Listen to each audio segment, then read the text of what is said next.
Ya hablamos de insuficiencia hepática y sus demás amarillentas complicaciones.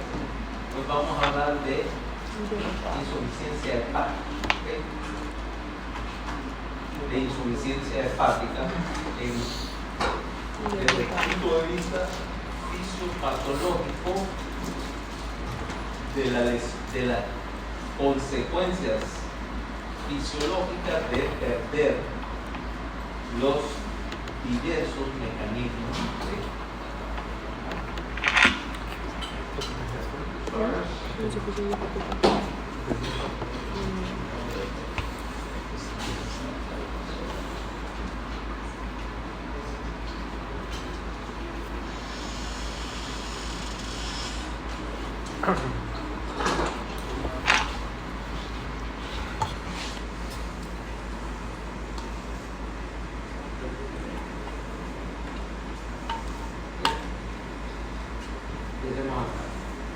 el abordaje al paciente con enfermedad hepática, ¿va? O sea,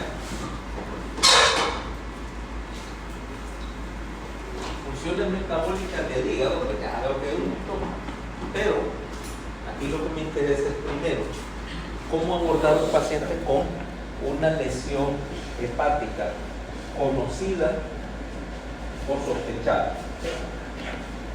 Y cómo determinar si el hígado, este paciente, es competente para llevar a cabo sus funciones metabólicas principalmente, y qué es lo que pasa cuando esas funciones fallan, cuando el hígado falla, tomado en términos de humor, probablemente. Entonces, diferentes maneras, o sea, obviamente que aquí sí te interesa un poco de clínica al estilo de semiología tradicional, o sea, la historia y antecedentes del paciente, y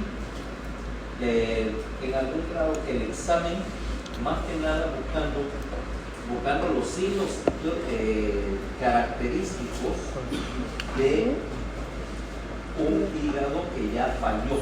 Un hígado que ya falló. Y aparte de esto, algunas pruebas de laboratorio para evaluar cuál es el porcentaje o el grado de función residual que tiene este hígado. Prueba radiológica, como dice ahí, a veces, si está buscando información anatómica, más que nada porque está buscando el origen de algo que ya encontraste por el examen físico, con tal vez el caso notable sería la evaluación ultrasonográfica, que es, diría yo, que es casi de entrada, ¿verdad? Junto con el examen clínico, y haces un examen ultrasonido, pero ellos están hablando más que nada de pruebas. Cuando hablan de pruebas radiológicas estamos hablando de tomografía, por ejemplo, con o sin contraste, para delimitar la anatomía de una lesión, ¿okay? Pero antes decía la biopsia hepática como el estándar diagnóstico, pero eso ya va hasta cierto punto en retroceso, porque un montón de información de ese tipo lo puede obtener por medios menos invasivos que la biopsia hepática, que es dolorosa, es invasiva y tiene algún riesgo ligero de complicaciones. Al fin y al cabo, a los pacientes no les gusta que agarren una hoja así, se la claven como que está en un pleito de cantina de pirata. ¿Sí?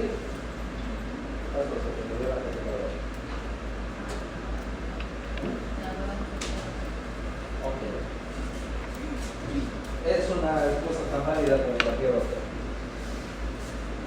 Entonces, como ven, aquí estamos viendo el entonces, acordar. Punto básico. Normalmente vos tenés como unos 1500 gramos de tejido hepático, ¿verdad? Va a ser normal, ¿verdad? Y eso representa que es, por lo tanto, del 1.5 al 2.5 de la masa corporal total, o sea, más o menos el mismo tamaño que el encéfalo. Excepto que aquí lo que te interesa es la parte del flujo, o sea, cómo se regula el flujo sanguíneo y cómo la microanatomía del hígado tiene que ver en la regulación de este flujo. Si yo tengo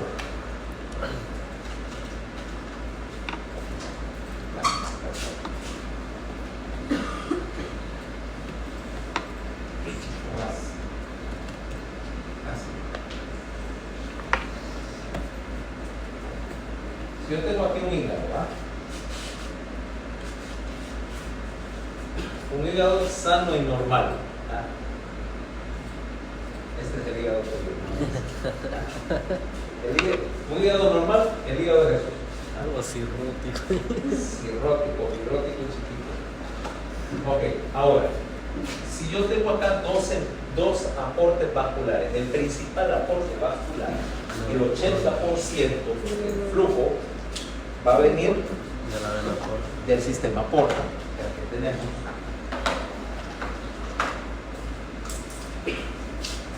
Dando por acá,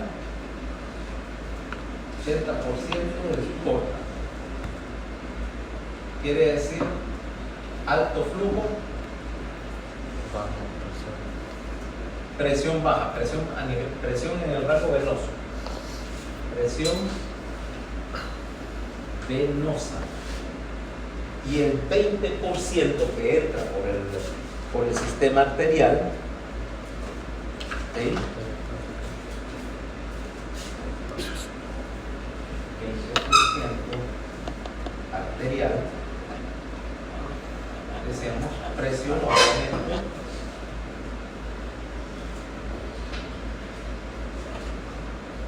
¿Ok?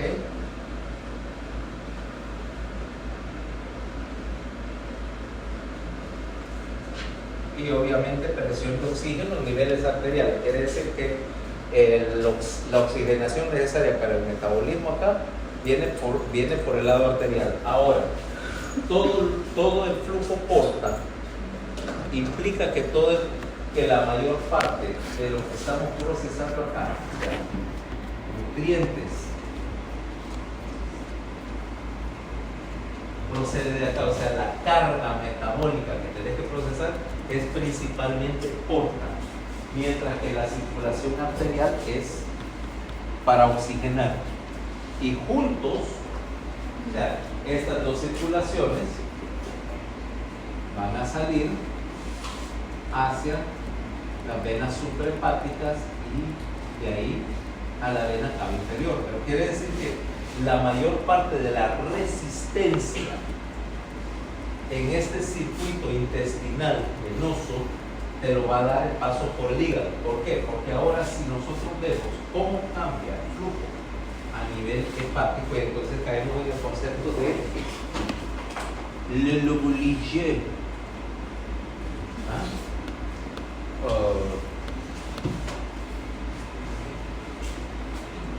Entonces, tu lobulillo hepático, hay dos maneras de concebir. ¿Okay?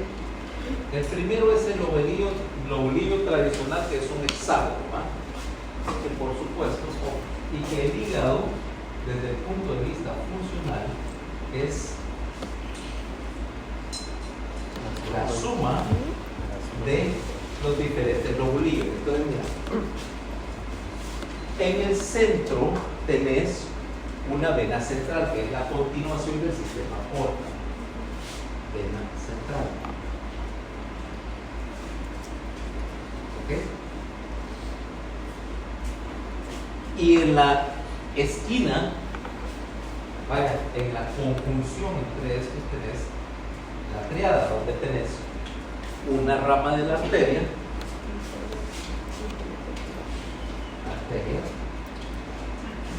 una rama de la vena suprahepática, del drenaje, que después va a ir a la vena suprahepática, y un conductillo biliar, ¿no?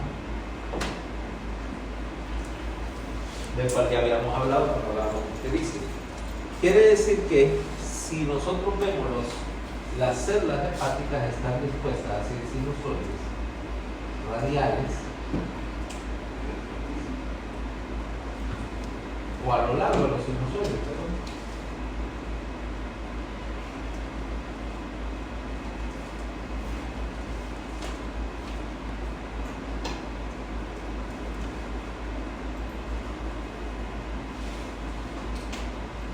y que el flujo de sangre va a ser, por lo tanto, en una dirección conocida, del circuito de baja a uno de mayor presión y para afuera hacia la vena suprahepática. El flujo arterial va por contracorriente, se mezcla y retorna. ¿Okay? Ahora, ¿qué quiere decir todo eso? Que la resistencia a la salida está fija en la suprahepática y que todo este sistema, y por supuesto la secreción de bilis va a venir hacia la triada, ¿ok? Hacia el conductivo. Ahora, ¿eso qué quiere decir? Que si vos trastornás este mecanismo, el cambio en la dinámica de presión te va a causar hipertensión portal, ¿ok?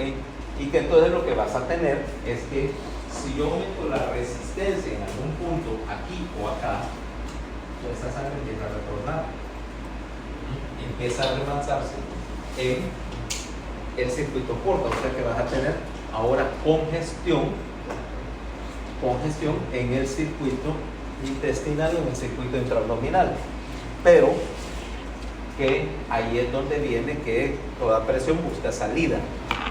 Y entonces es donde vamos a tener que hay conexión, hay colaterales entre el circuito de la vena porta y el circuito de la vena cava inferior, porque esta suprahepática, decíamos, estas suprahepáticas realmente son 3, y van a ir a la vena cava inferior, pero por acá la vena cava inferior viene de abajo, ¿no? Ahora, hay interconexiones entre el sistema porta y la vena cava, ¿ya? Que normalmente no están en uso, ¿ya? Ha puesto así, vaya, por ejemplo, vos vas y suponete que fueras, ¿ya? Porque eso de allá de Occidente, suponete que fueras para Guatemala, ¿para dónde te vas? Nunca has ido a Guatemala. Sí, está ahí detrás de qué parte, de dónde? ¿De qué parte como?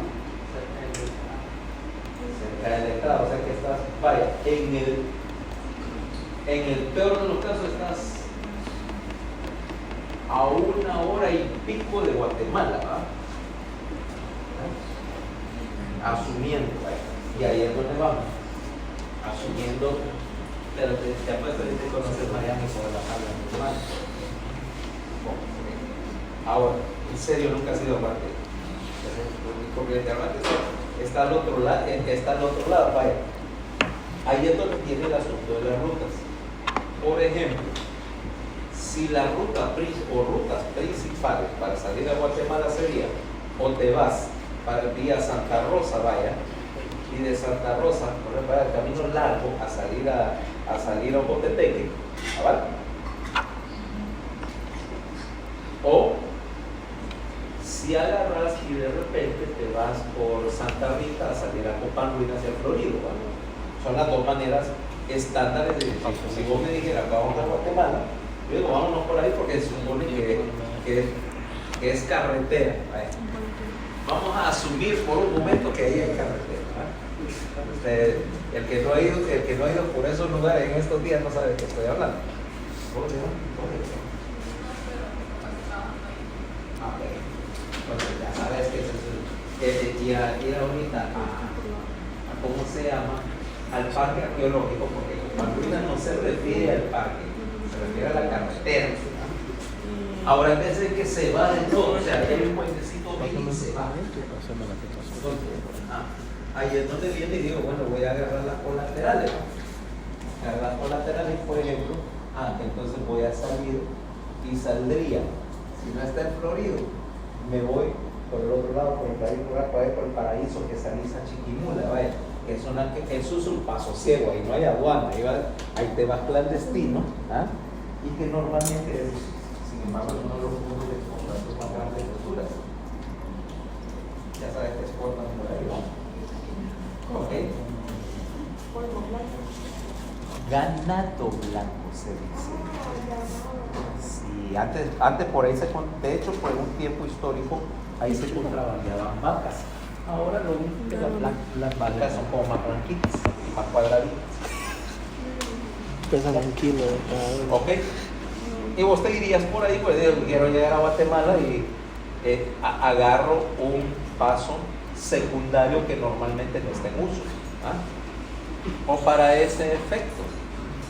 Es como que me dijeras, necesito llegar a casa y hay una toma en el Boulevard del Norte y suponiendo que mi carro lo pueda hacer, lo que voy a hacer es que voy a bajar al bordo, al vado del río, al bordo, y me voy a tirar al campo traviesa por el bordo. ¿Va?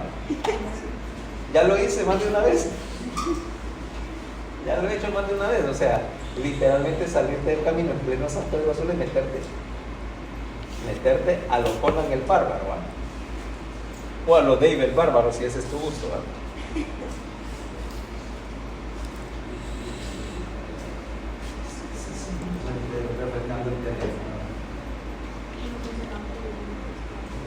Ok, entonces lo mismo pasa aquí entre la Porta y la Cabo. Hay 5 rutas de derivación por Tocaba. A ver, aunque me digan una, les creo. No, entre la Porta y la Cabo. Para Guate hay más de 5. Para Guate hay más de 5 rutas clandestinas. Yo no sé cuántas te sabrás.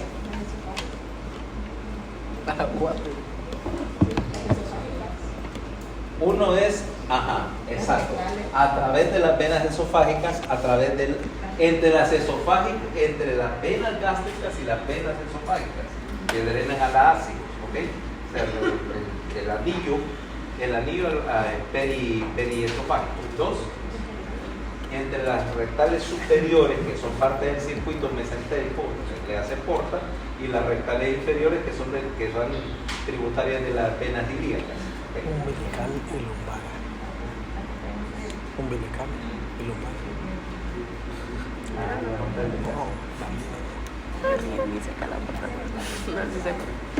Periumbilicales.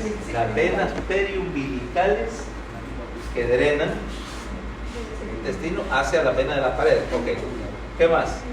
Las toracoepigástricas inferiores a superiores. ¿Va? Eso sigue por la cara anterior del abdomen. Falta uno. Lumbares. Lumbares. Las lumbares, sí. Las lumbares hacia el retroperitoneo. Ahí hay 5.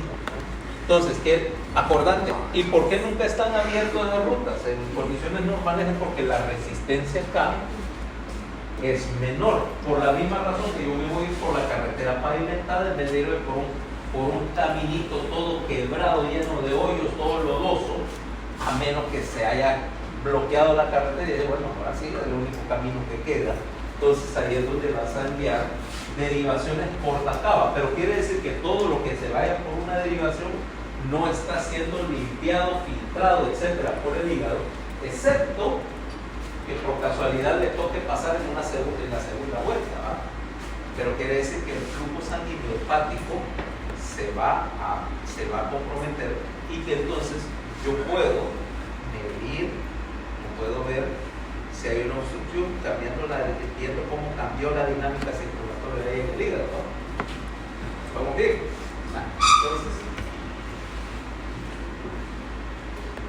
Entonces, como decíamos, hay varios tipos. O sea, aquí solo estaba mencionando el hepatocito, pero tenés otros tipos. La célula de Kupffer en el sinusoide, las células de Ito,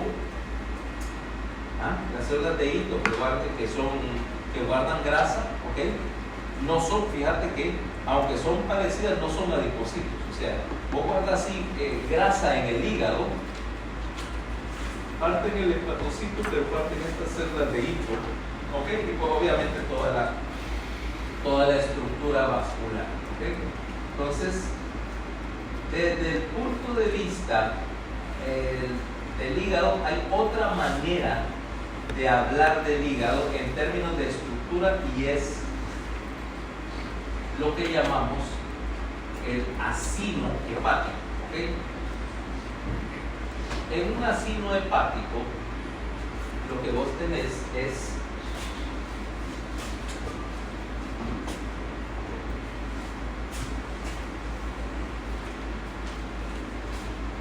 por C. Ahora, el otro, este es el lobulillo desde el punto de vista anatómico. Ahora, desde el punto de vista funcional, mira acá, yo tengo otra tríada acá. Otra tríada, vamos a poner más.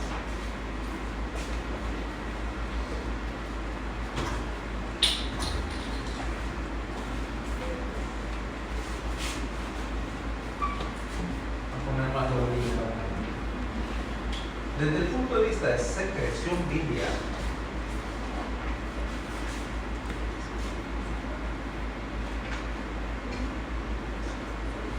yo tengo el acino hepático y el acino hepático lo voy a definir de esta manera, línea de punto, ¿no? El área entre, mira, voy a poner otro acino, otra tríada, ¿no? Para que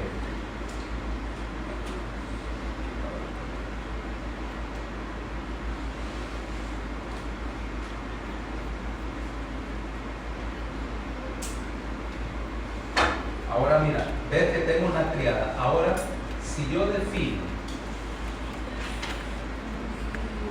esta zona, mira, entre dos de estos triangulitos verdes y dos venas centrales, todo esto sería un acino hepático, ¿okay?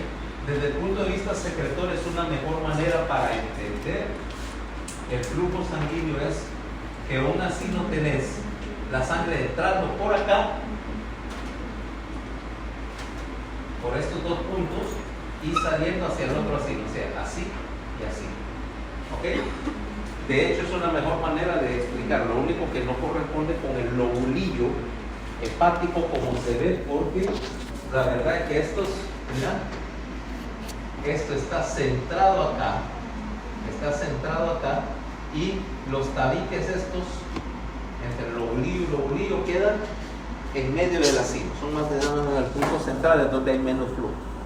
Cualquiera de las dos maneras te explica el flujo sanguíneo, y lo que me interesa es que te acordes que el flujo porta acá es generalmente el camino de menor resistencia, y que en teoría toda la sangre que viene de los enterocitos, o sea, de la circulación mesentérica, pasa por una vellosidad intestinal, va hacia el mesenterio y se va por una vena mesentérica a caer acá. En condiciones normales, eso te permite que el hígado te filtre, no solamente desde el punto de vista bioquímico, sino también como un filtro bacteriológico, porque cualquiera tiene que pasar primero por si se va por la linfa, tiene que pasar por el linfático mesentérico, y esas células de Kupffer que están en los sinusoides hepáticos precisamente están recibiendo sangre del intestino que puede traer bacteria o cualquier otra cosa, pero tiene que pasar por ahí y detenerse. ¿Okay? ¿Okay? Ya que nos entendemos de ese asunto, veamos ahora la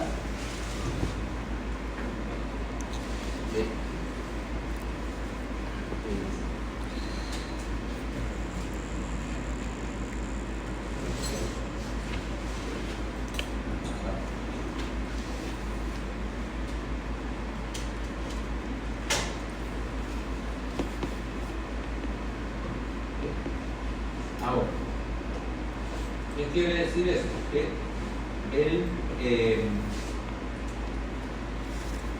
Que toda esa arquitectura bien definida implica varias cosas. Primero, que los hepatocitos tienen lana, ¿okay? O sea que tenés dos caras en el hepatocito. Una es la cara que da al sinusoide, que está bien llena de vellosidades, donde es todo el trabajo de absorción, mientras que el otro lado desemboca a un canalículo biliar, o sea que el flujo de sustancias entran por el sinusoide, o sea, procedente de la porta, atraviesan el hepatocito y salen al otro lado, y al otro lado también está la salida del conductilio biliar, o sea que básicamente todo tiene que atravesar transcelularmente el hepatocito. Ahora, entonces, diferentes funciones, mira, todas las que querrás. ¿Qué nos interesa desde el punto de vista de función hepática? en una insuficiencia hepática. Primero, número uno y sobre todo, síntesis proteica. ¿Okay?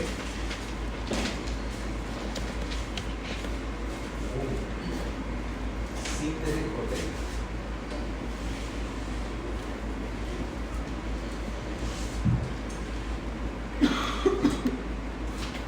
¿Qué vas a tener aquí? Albúmina, proteínas de coagulación, de las cosas que me van a entender.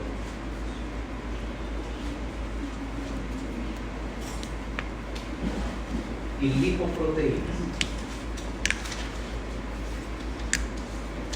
¿Okay? Primero. Dos. La síntesis de bilis, ¿verdad? Formación de bilis.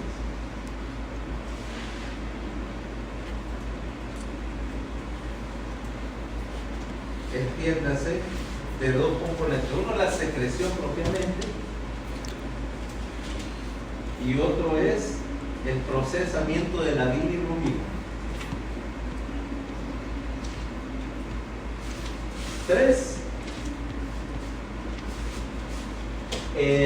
Su participación en el metabolismo energético. ¿Por qué? El hígado es el en particular porque el hígado es el órgano principal responsable de la gluconeogénesis. Por lo tanto, necesitas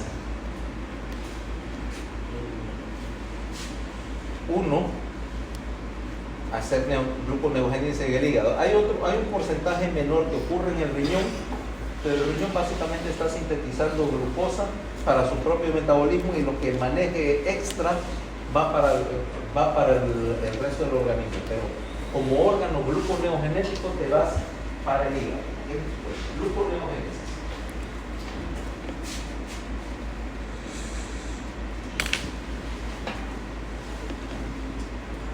Número 2. Fabricación y almacenamiento del glucógeno. Acordate que más o menos el 50% del glucógeno corporal, o sea, unos 125 gramos, lo vas a tener acá.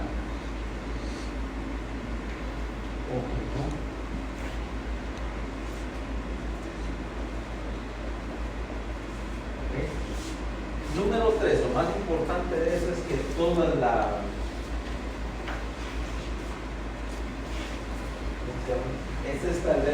porque la mejor manera de explicarlo es que esta es la consecuencia, ¿okay? De que todas las rutas metabólicas grandes tienen que pasar por ser conectadas en el hígado. Si vos tenés un exceso de grasa que querés convertirlo en glucosa, va para el hígado. Es más, o generalmente si tenés un exceso de grasa y querés quemarlo como cetona, quemar grasa, pues per se es un proceso un poquito más complicado y demostrado. Suponete que yo te fuera a quitar todas las fuentes de carbohidratos en ese momento. Dijéramos, bueno, te voy a poner una dieta donde todas tus calorías vienen de grasa. ¿Okay? Y eso te crearía un problema pasado de aquí a mañana. Porque ahorita tenés glucógeno en tu hígado para salir del paso, pero cuando se te acaba el glucógeno, ¿qué vas a quemar?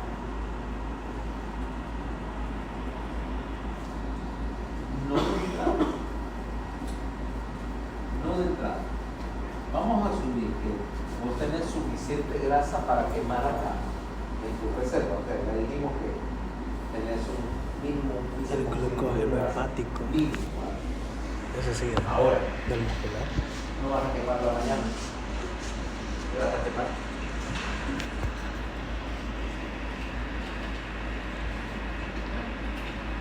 No, mañana ya se te acabó el glucógeno. ¿Qué vas a quemar mañana? Porque ya no tienes glucógeno.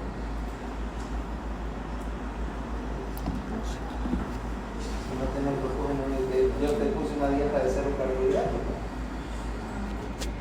Es cierto, yo te tengo amarrado, hasta encerrado en una habitación. Lo único que te estoy dando es algún tipo de preparación de grasas, de reducción de triglicéridos, o algo parecido, Sí, solo que para quemar proteína. ¿Ok? Sin embargo, vas a empezar la adaptación para quemar grasa, pero es que no para necesito. la maquinaria metabólica, para quemar una cadena de ácidos grasos con todas sus células, toma un tiempo en desarrollarse. Pero en el hígado siempre está funcionando, porque ahora vas a movilizar grasa de tus reservas de grasa, mandarla al hígado y en el hígado convertirlo en algo que se puede transformar sin tener una proteína especial y que atraviesa la membrana de cualquier célula para poderla quemar. La cetona. Cetona, exacto, van a empezar la cetogénesis. Quemar, o sea, fraccionar las cadenas de grasa a cetonas. Acetona, ácido beta-hidroxibutírico, etc. Que son básicamente una acetona, es un ácido graso de cadena bien cortita, muy cortita. Lo suficientemente corta para que se pueda disolver en el plasma, pero lo suficientemente lipofílico para que se pueda disolver en la membrana y no necesite una transportadora para los ácidos grasos, que es lo que no tienes de entrada. Tu neurona no tiene transportadora de ácidos grasos y si quisiera tenerlo, te va a tomar un par de semanas fabricarlas. Pero la acetona no necesita transportadora. ¿Okay? No necesitan transportadora ni necesitan una lipoproteína especial para que circulen solitas. Entonces, ahí es donde vas a caer, donde esa zona ketogénesis. Fíjate, tanto que hablan de keto, de dieta keto y no te das cuenta que eso es lo que pasa. Que eso es básicamente el proceso que quieres iniciar cuando haces cetogénesis. Suspender los carbohidratos o reducir los carbohidratos para que el hígado tenga que forzar la jugada y empezar a quemar grasa, pero grasa picada en pedacitos. Una acetona es una grasa picada en pedacitos, por lo tanto. Ese es el famoso keto. Ahora te das cuenta que por eso yo reniego de la dieta keto, porque implica que, si bien es cierto, vas a quemar grasa, antes de quemar grasa tienes que movilizarla en sangre y poner a trabajar a tu hígado, y dicho sea de paso, rifarte las arterias porque estás moviendo un montón de manteca a través de ellas, que no necesariamente es la mejor de las ideas, siempre, por lo menos no si no sabes lo que estás haciendo.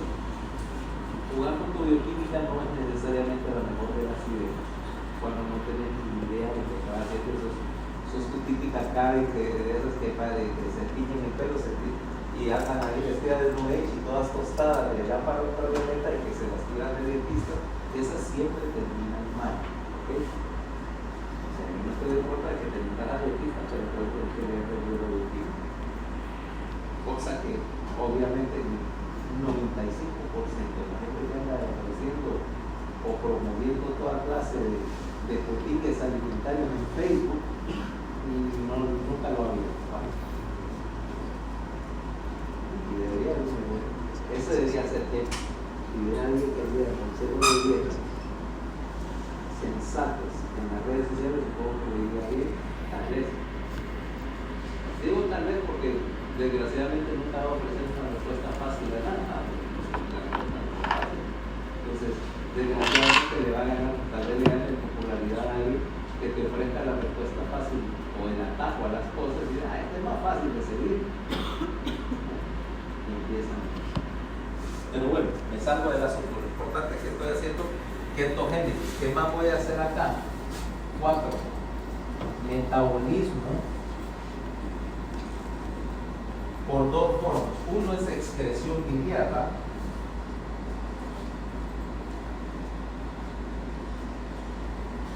Número 2, por la conjugación para hacer hidrosoluble algo que no lo es.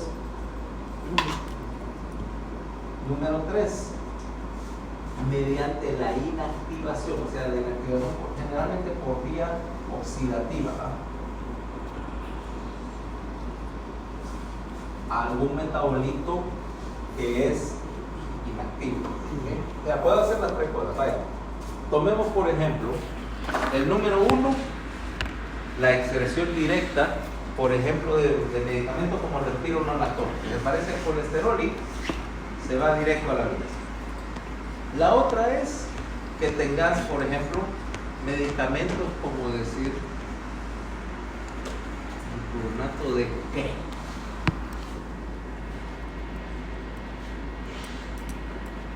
Qué sé yo, de una hormona, vaya, los anticonceptivos, por ejemplo, los conjugas uniendo los ácidos glucurónicos van para la vida. ¿Okay? Y el tercero es por inactivación, que ahí es donde entra la conversión al metabolito, por ejemplo, el acetaminofén. Convertir los metabolitos en activos y que tenés toda esa serie de citocromos ahí, toda la familia P450 para hacer diferentes cosas con los fármacos. ¿Okay? Luego, quiere decir que si tenés estas funciones principales y poder medir su impacto en todas estas medidas, uno, medirlo laboratorialmente si es posible, y dos, que cada una de estos componentes te va a dar una medida de que si el hígado disfunciona, este componente va a disfuncionar con diferentes consecuencias. ¿Okay? Y que por supuesto, si tenés por ejemplo un fallo hepático, implica que todos los fallos hepáticos que vamos a hablar acá son graduales y parciales, porque la falla total de las funciones hepáticas obviamente te morís, ¿ah? y que mientras más rápido sea el mecanismo que te está llevando al fallo hepático, más grave va a ser o más radical va a tener que ser el tratamiento. No es lo mismo, por ejemplo, una cirrosis biliar que te llevó a fallo hepático a 10 años a que te metas una lasaña con hongos, ¿va? Pero que los hongos sean, ¿cómo se llama? Amanita phalloides, ¿ah? O Chiromitra esculenta, ¿okay? Chiromitra esculenta, que te lleva de lasaña a trasplante en 24 horas. ¿Okay? ¿No viste ese caso en Australia? Estaba en las noticias. Una doña dice que recogiendo hongos en el bosque, etcétera, invitó al ex esposo y a su familia, no sé qué, un vecino, ¿vale? Un pueblo pequeño, a almorzar, no sé yo, una cacerola de pasta con hongos, ¿no? Y entonces 4 muertos, ¿vale? 4 muertos por insuficiencia respiratoria. Ahorita estaba aquello que si había sido un accidente o que si esta doña los había envenenado. Al final a la doña aparentemente la juzgaron, la encontraron culpable, o dicen que fue deliberado y que básicamente mandó a 4 clientes a la terapia intensiva donde se murieron. Ella comió. No, sí, estuvo en el hospital, pero ¿me entiendes? Si eso no le quita lo deliberado. Es más, puede haber comido o una variante que te parece ligeramente jugando la ruleta rusa, vaya, una cantidad pequeña o algo así para despejar sospechas. 2, que se ha contaminado mientras estaba preparando la comida y que era con ese efecto colateral, pero hay beneficiado a su causa. Dice, nadie va a cometer eso a menos que digas una forma bizarra de homicidio-suicidio, ¿va? Pero al final parece que encontraron suficiente evidencia como para juzgarla culpable. Esto fue en no sé qué lugar de Australia, ¿va?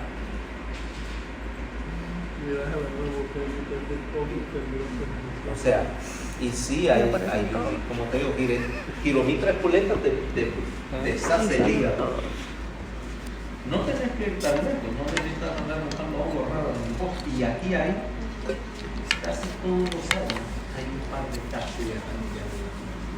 ¿En Inquibusta? No, en Inquibusta buscar hongos en el bosque es una cuestión tradicional, pues, de tiempos de colombia. Entonces, siempre tener más o menos Yo como no que florecen, hay un hongo grande que crecen sobre los troncos, sobre la vegetación. Y la gente, eso sí, el que lo va a recoger tiene que saber que está recogiendo. Pero alguna gente por accidente o porque hay hongos que son dudosamente comestibles, entonces gente de muy escasos recursos económicos va porque es una fuente, son una fuente adecuada de proteína, va. Entonces dice, con gente dice bien apretados, con hambre, dice van a buscar hongos y probablemente o no tienen experiencia o hay algunos que son condicionalmente comestibles y ellos dicen, bueno, entre esto y nada, y terminan en el hospital, ahí en el, ¿cómo se llama? En el hospital de La Esperanza, en la Isla Paz. Siempre hay por lo menos un par de casos al año y la mortalidad es más o menos 40-50%, no crea que es una cosa fácil, generalmente por lesión hepática, ¿okay? Con inhibición de la síntesis de proteínas, porque la primera cosa que debe haber en la toxicidad por hongos es la inhibición de la síntesis proteica.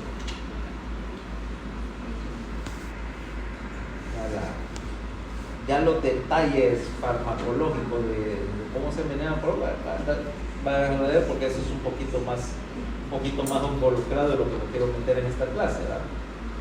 Pero no deja de ser interesante. Por ejemplo, bueno, vos ya no tenés infancia, ¿verdad? Ya me encargué de ello. ¿Te acordás de los libros de cuentos, La Casita de los Pitufos y todo eso? Los honguitos rojos con manchitas blancas, Amanita muscaria, alucinógenos y terriblemente hepatotóxicos. ¿Okay?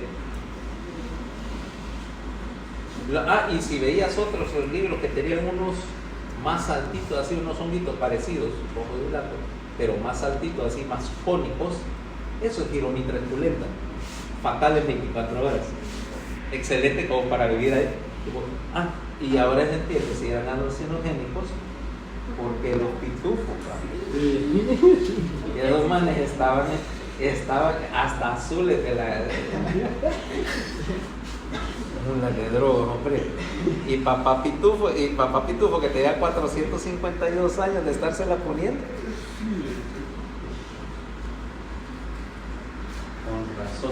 Con razón, man.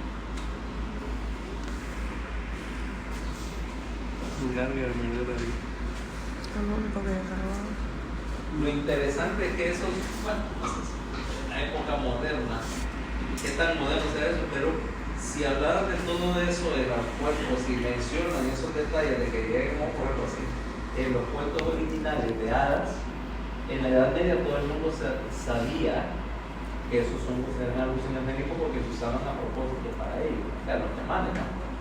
Entonces, si se transpiraron a los cuentos, todo el mundo en aquel tiempo sabía que tenían ese significado de ser alucinogénicos. Ahora ya no van. Ahora cuidado porque me parece que generalmente estos casos de toxicidad hepática ocurren por tres razones, por hongos. Uno es en lugares como Rusia y similares, donde es una tradición salir en verano a recoger hongos al bosque, ¿verdad? O sea, asumiendo que sabes lo que estás haciendo. Y entonces ahí es donde viene alguien y se confunde. Dos, precisamente en este tipo de prácticas, prácticas tradicionales no había mucho riesgo, porque se suponía que los chamanes estaban entrenados, pero ahora le hace la época de un estúpido New Age que cree que va a tener una experiencia alucinogénica con hongos, y lo que va a hacer es se equivoca de hongo y termina en una maestra. Entonces, terminas, pero dice, imposible sobrevivir a una falla hepática de 100%. Te pone un hígado nuevo, o te morís, ¿no? Pero no existe manera de sustituirlo. Entonces, vamos a hablar de, tanto las enfermedades, pero sí causas de enfermedad hepática, y todas te pueden llevar a insuficiencia hepática. ¿Okay? O sea, Gilbert Mulbach, te voy a decir, que te va a causar. Y el hepatitis 1 te destruye el hígado eventualmente, ¿verdad? Hiperbilirubinemia severa, tuberoso de rotor carcinoma. Ahora, hepatitis virales, todas las hepatitis virales se pueden meter a insuficiencia hepática por dos mecanismos. Uno, que te destruyen suficiente masa de hepatocitos. Dos, que eventualmente la reacción inflamatoria te vaya a convertir en una cirrosis, porque eventualmente la fibrosis te va a afectar el funcionamiento de la síntesis hepática. Todas estas enfermedades inmunes o autoinmunes, obviamente el mismo problema de inmunidad. Enfermedades genéticas, deficiencia de alfa-1 antitripsina hemocromatosis te daña, te lleva a fallo hepático, por ejemplo, enfermedad de Wilson también, ¿okay? Enfermedad de Gaucher, Niemann-Pick también. Las colestasis benignas no, pero las colestasis intrahepáticas tipo 1 a 3 sí terminan llevándote a cirrosis, ¿okay? Obviamente tóxicos, ahí viene, el alcohol es el más famoso, ¿no? Pero no es el único, ¿okay? Ahí tenemos la infiltración por enfermedades sistémicas, sarcoidosis, proteína amiloide, glucógeno, infección tuberculosa, o sea, todas estas enfermedades sistémicas donde eventualmente terminas depositando algo que no debieras en el hepatocito y dañándolo, obviamente en una forma progresiva. Síndromes colestásicos, con el tiempo toda la retención de bilis te va a causar, obviamente si estás bloqueando la salida de bilis, puede generar suficiente presión retrógrada para dañar el hepatocito o eventualmente intoxicarlo con su propio producto de secreción. Obviamente aquí tenés enfermedades inducidas por el hígado, las más comunes son hepatocelulares como el acetaminofén, pero también tenés hepatitis colestásica por fármacos, ahí tenés metiltestosterona, es el más famoso, pero no es el único, y diversos, de ahí masas hepáticas, etc. Las enfermedades. Hígado graso, el hecho de que eventualmente vos estés depositando lípidos en el hígado implica que si haces suficiente depósito lipídico vas a terminar sustituyendo componentes del hepatocito normal con un depósito de grasa y fumándote ese hepatocito. Resultado, el hígado graso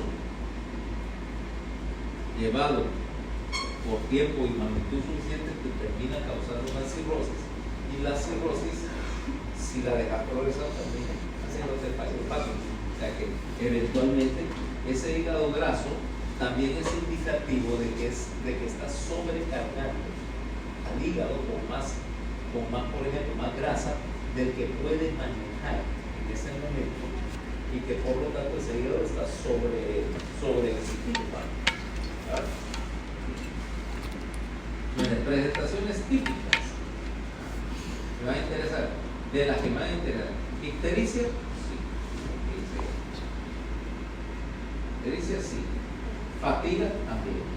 Prurito, ya veremos por qué. Generalmente por bilirrubina. ¿Ok? Náusea, bueno, sí. Y esta me interesa. Distensión abdominal y sangrado digestivo. ¿Okay? La distensión abdominal, probablemente, aunque no siempre, por ascitis, y el sangrado digestivo porque estás enviando sangre a través de un circuito portal que está hipertensivo, ¿okay? Hipertensión portal, y que todas las colaterales que mencionaron no están diseñadas para manejar el flujo sanguíneo a través del hígado, que es unos 1500 cc por minuto. ¿Okay? Ahora, si vos querés mandar, la porta es una venopacífica y lo querés mandar por las venas esofágicas, que son pequeñas y no diseñadas para la presión, lo que vas a terminar haciendo es una varices, y las varices esofágicas se van a romper en algún momento. No es que si se van a romper, es en qué momento se van a romper, y vas a tener un sangrado digestivo alto, con el INRI de que esa sangre en el hígado, una vez que caiga hacia el tubo digestivo, va a ser degradada por la bacteria y soltar un montón de productos de degradación, que es hemoglobina, que el hígado, que ya de por sí estaba fallando, ahora tiene que manejar. O sea que si las cosas estaban mal, le agregaste más problemas. ¿Sí? En la evaluación entonces de la enfermedad hepática y eso, uno, obviamente establecer qué tiene. Dos, establecer qué tan grave está. Y tres, hacer estadiaje de la enfermedad. ¿Okay?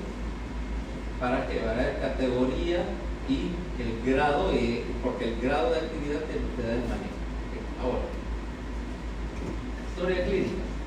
Básicamente lo que está buscando es la evolución de la enfermedad hepática. Porque en sí la historia clínica no te va a decir qué es la causa. Va a tener que hacer un poquito más de deducción. Pero sí te puede orientar. En primer lugar, evolución, o sea, desde su inicio, patrones temporales, antecedentes, es todo importante, porque vamos desde lo más obvio, vaya. Tiene fulanita, la dejó el novio, entonces se quiere intoxicar y dice, me voy a suicidar. Y lo único que tiene para suicidarse de la mano es un frasco de spray. ¿Okay? El problema es que se va a suicidar, pero no de la manera que esperaba. ¿Okay? Lo va a hacer de una manera un poquito más dolorosa, un poquito más desagradable, y la verdad debería salir mejor suicidarse de otra manera. ¿Okay? Entonces, decir, eso es obvio, entras a una web y hay una causa evidente. ¿Okay? Dos, ahí vienen los factores potenciales de riesgo para enfermedad hepática. Tiene Andrea y dice, tiene cirrosis. Así es que Andrea acostumbraba a tomarse 3-4 cervezas todos los sábados de la disco. ¿Ya? Entonces, es un potencial factor de riesgo. No quiere decir que sea la causa. El problema es que Andrea vivía al lado de una empresa donde tenían pinturas, ¿sabes? Y que estaba inhalando vapor de pintura por muchos años, lo que tenía era una hepatitis tóxica, pero por estar tragando solventes orgánicos, y el alcohol no tenía nada que ver en esa historia. Porque 3-4 cervezas todos los sábados no es una cantidad de alcohol como para causar enfermedad hepática. Vamos a hablar de un momento de decir, bueno, aun cuando no hay una relación lineal, ¿cuánto basta? Es como decir, no sé, viene Andrea y se quedó sin su padre. Y entonces dice, va a ahogar sus penas y lo primero que sale a ir a comprar acá es ir a comprarse 2 cajas. ¿Cómo es que le llaman esta cosa? Pollo loco, dice. ¿La has visto en algunos de estas partidas? Te puede imaginar la calidad de una bebida alcohólica que viene en una botella de plástico. ¿Okay? Dice pollo loco, así sale el pollo loco. Abajo dice, esto tiene guaro. Acá de esta tabla para darle de risa. Supongo que es alguna preparación alcohólica, más del 10%, 5%. Supongo, y cuyo propósito básicamente es decir como una versión latina de bajo presupuesto del forloco. O sea, cuyo único propósito es tratar de llegar al estado de embriaguez al mínimo precio posible. Emborracharse cuando uno no tiene un gran presupuesto. Todo el mundo lo hace. Lo que pasa es que hay un momento en tu existencia que te das cuenta que si vas a alcanzar ese grado de intoxicación, por lo menos hacerlo con algo que no te derrita el intestino. O mejor aún, busca otra manera de desconectar de la realidad de una para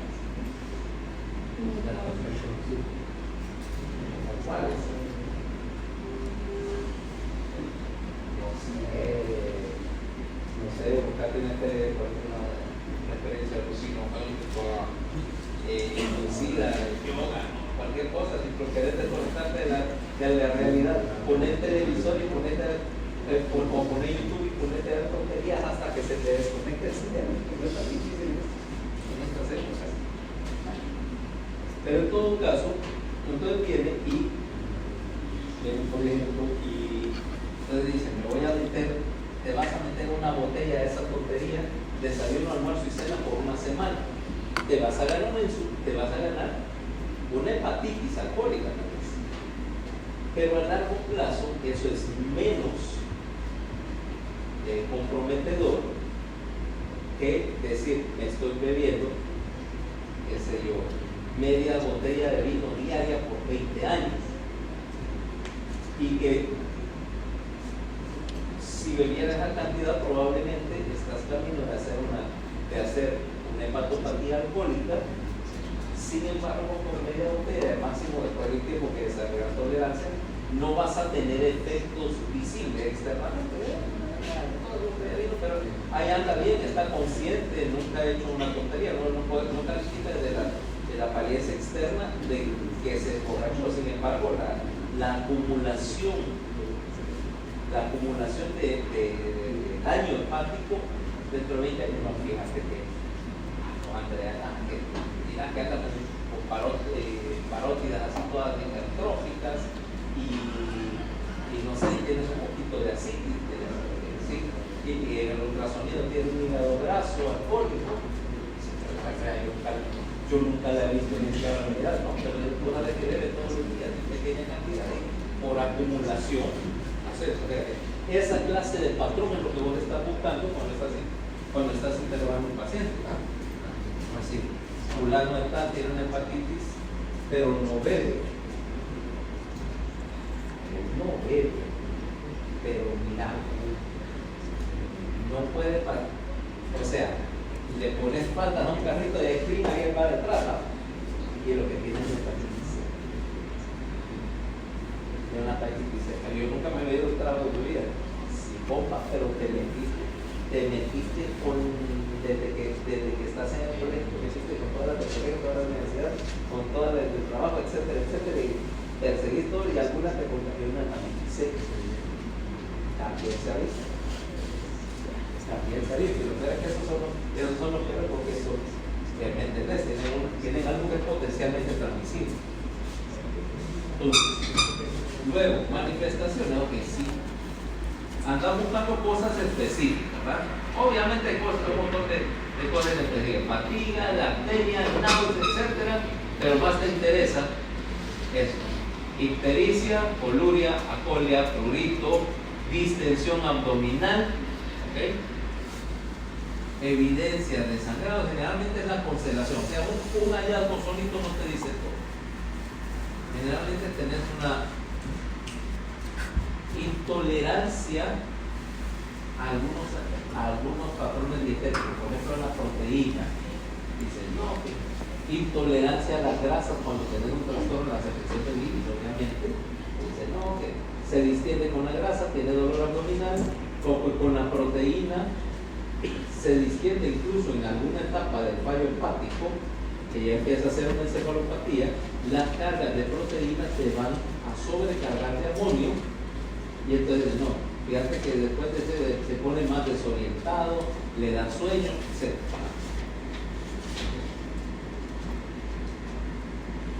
Náusea y vómitos, como te digo, el problema es raramente te da indicación, excepto cuando ocurre después del alimento grasoso comunicativo de colestasis.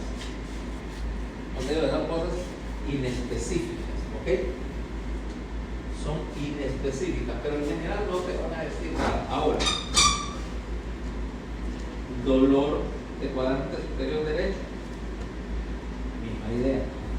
Puede ser por distensión de la cápsula hepática, puede ser por dolor de origen en la vía biliar cuando se sigue a una entrada de grasa.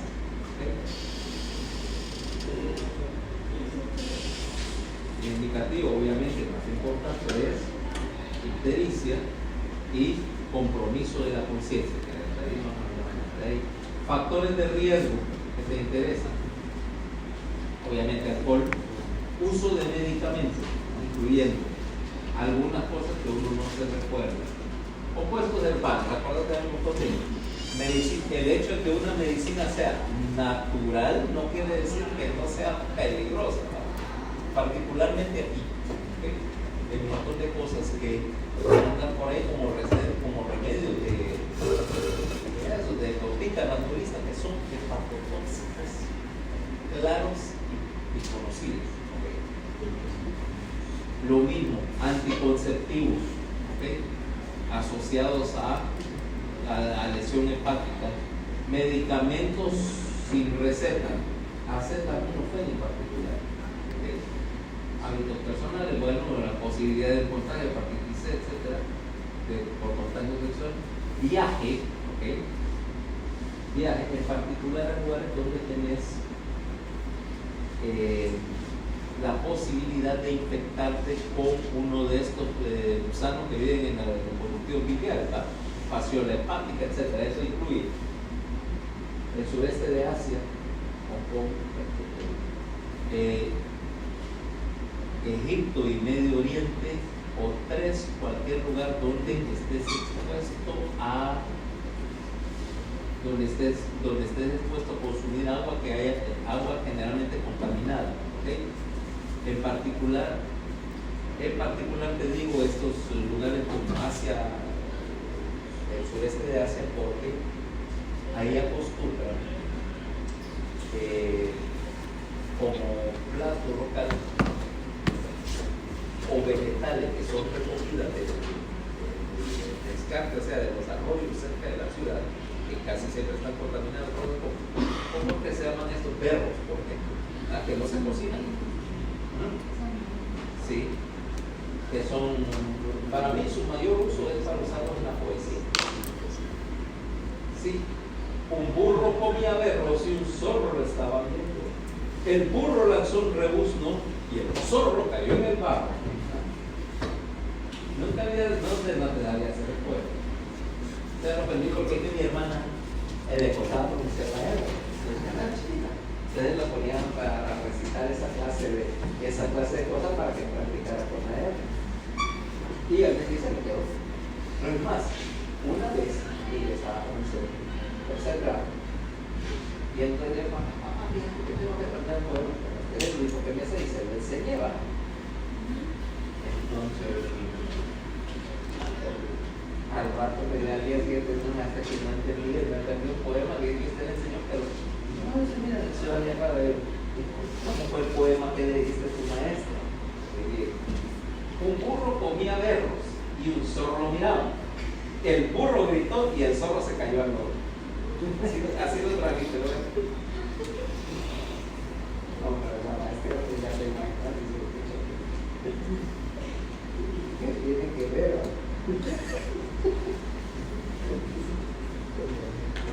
Claro que fue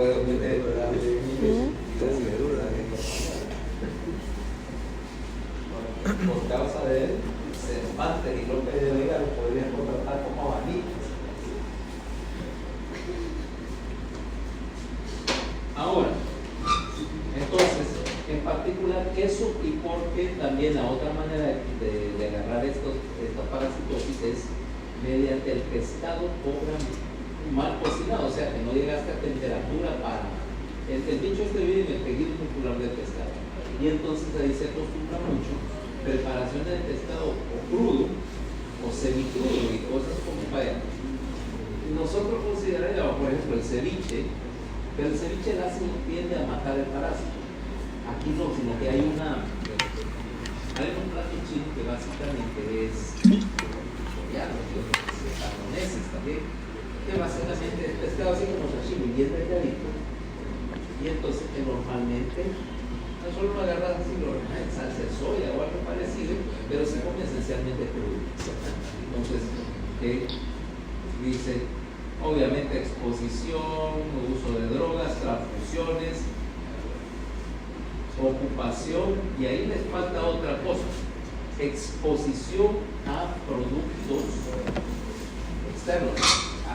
El otro día estábamos hablando de diclorometano, ¿va? delicioso, excelente manera de fregarse el hígado. Ahora, esa es una, en particular, todo ese tipo de solventes no polares, ¿verdad? Diclorometano, tetraclorometano, ¿ah? que se usaba antes como desengrasante. Y acordate que la exposición puede haber ocurrido años después y que el daño haya sido acumulativo. El tetraclorometano lo usabas para limpiar motores y contactos eléctricos, ¿verdad? Es volátil, no es inflamable, entonces lo puedes rociar sobre algo así, o en el taller sin riesgo de causar una explosión. Es más, se usaba para algunos extintores de incendios. Tetracloruro de carbono se usaba para dryclinear ropa, porque disuelve la grasa y se evapora sin dejar residuos. Entonces, imagínate a alguien que estuvo expuesto a eso, o de fulano tal, ¿a qué se dedicaba? ¿Por qué está histérico? No, no, y nunca bebió algo, pero trabajaba pintando carros. Y vos sabes que ahora tal vez algunos ponen una máscara, pero los pintores de carros al estilo antiguo no los haces que pongan una máscara jamás. No, y es cierto, pintar carros bajo el calor de San Pedro Sula con una máscara debe ser terrible. Te lo digo porque yo odio, porque es una máscara, y eso que estoy en el aire acondicionado. Porque como me tengo que acercar al trabajo, entonces me topa el respirador, ¿no? La mierda de la máscara. A la mierda, y yo estoy más o menos a 6 pulgadas del trabajo, estoy con una lupa. Y estoy usando Opex automotriz para diluir la laca. Aparte, no solo como diluyente de pintura, como algo más importante, ahuyentador de esposas. Siempre tienes que tener un frasquito de eso para ahuyentador de esposas. Vos me mirarás así, espérate que tengas 20 años de estar casado con ella. El tiner es. Bueno, es un tiner para pintar carros, o sea que ya te imaginas. ¿Ah? Lo triste es que ya se la esposa. Si alguna vez has entrado a un taller enderezado, ya sabes a qué huele que las cosas. Y encerrado en el aire acondicionado, no digamos. Dejan que te queman la nariz solo de entrar a un lugar. A mí no me preocupa porque mi nariz ya está quemada hace años, ¿no? 40 años de estar trabajando. Entonces, exposición a químicos, solventes orgánicos, insecticidas, pinturas, ¿ok? Algunos, bueno, en otros medios, productos radiactivos. Sí.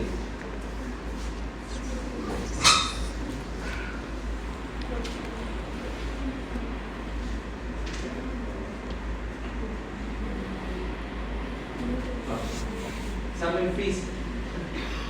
¿De qué tenemos? Rara vez vas a encontrar un paciente que tenga manifestaciones que no sean reflejadas primero en la historia clínica. O sea, el interrogatorio cuenta más. Y el examen físico lo que está buscando son evidencia de 3 cosas. 1, ictericia. 2, signos de hipertensión portal.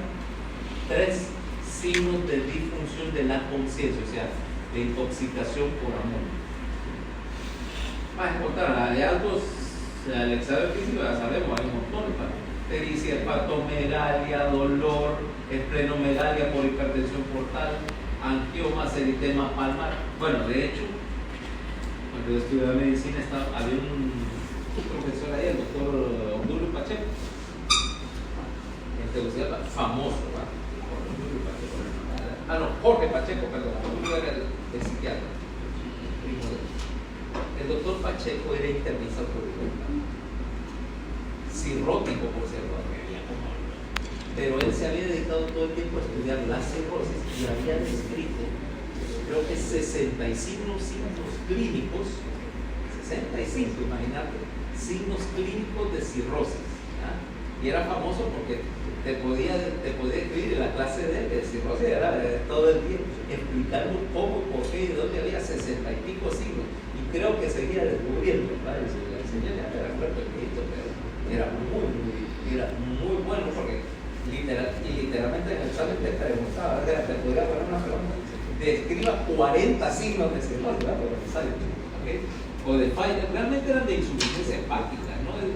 Él decía cirrosis, pero para mí eran signos de insuficiencia hepática. Ahora, quiere decir que aquí hay, mira, literalmente una lista de ellos, pero lo puedes clasificar como hallazgos como ictericia, hipertensión portal, afectación de la conciencia y signos de hiperestrogenemia, o sea, ginecomastia, atrofia de los testículos, pérdida del vello corporal, etc. O sea, pero lo puedes clasificar de esa forma. ¿Okay? De hecho, nos vamos directo a definir entonces cuándo es fallo hepático. Y básicamente vamos a definir que hay dos criterios. La primera es la presencia de enfermedad aguda, crónica, severa del hígado. Y dos, que se acompaña con encefalopatía hepática. ¿Okay? O sea que tenés dos características ahí específicas. Uno es que tenés. Aló, compadre. No, por favor. El niño está cerca. Bueno, ni modo, pero es que con eso, mira, como te mencionaba el otro día, hasta no veamos cómo establecer la presencia en la raíz, no depender del tercero, vamos a seguir con eso, porque te das cuenta de eso tiene la preparación del paciente y quizá que nadie lo revisa de manera normal.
que ahorita yo estoy, es más, creo que no voy a ir al baño, me voy a meter ahí para perder el tiempo, tú casi estoy. Porque eso es atentatorio con primero. Y yo no, como te digo, yo te puedo aguantar un montón de trastadas con una adulta, con un bebé mi índice de tolerancia no está. Espérate que agarre el pendejo culpable de eso.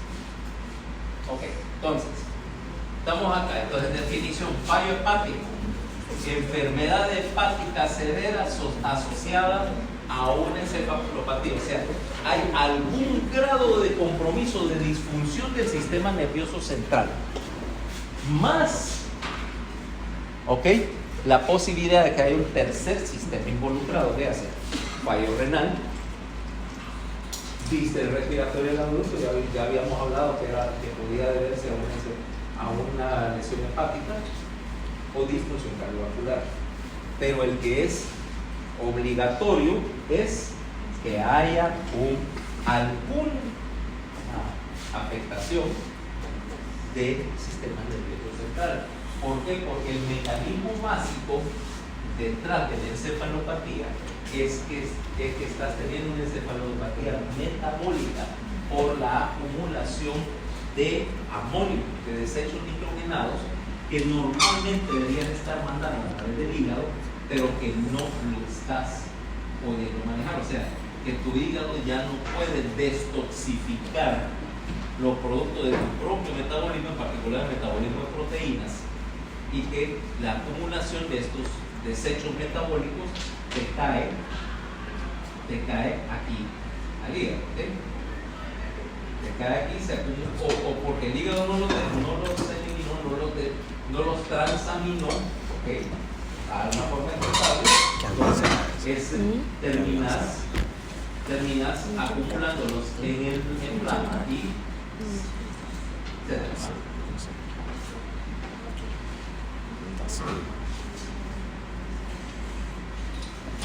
Fíjate, yo también lo he estado esperando. Así que déjame ver si ya está, por ahí que está en la página. ¿Qué estás? Te quieres ir de vacaciones a algún lado y querer ver qué tanto te puede ir con la tuya. Sí, pero tu pregunta es sí, extremadamente mala. Se parece. Creo que es un vaso, pero no había.